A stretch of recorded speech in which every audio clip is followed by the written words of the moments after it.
一口气，但紧急送医后的墨菲却很快被宣布死亡。可墨菲不知道的是，无药可救的他转头就被送往了科技公司。等他再睁开眼，面部已经被安上了电子面板。可因为墨菲入职时所签的协议，他的记忆被全部清除。经过改造之后的他，只属于科技公司的私有财产。You're gonna be a bad motherfucker.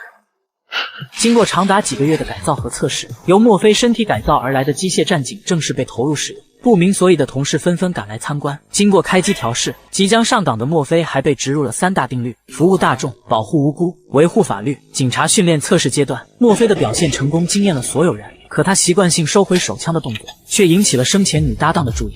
女人被喝醉了酒的小混混当街骚扰，即使女人交出了身上所有的财物，小混混们依旧对女人死缠烂打，最后甚至还拿出匕首割掉女人的头发以此取乐。女人越是被吓得惊慌失措，小混混们就越是猖狂。危急时刻，一辆警车突然停到了附近。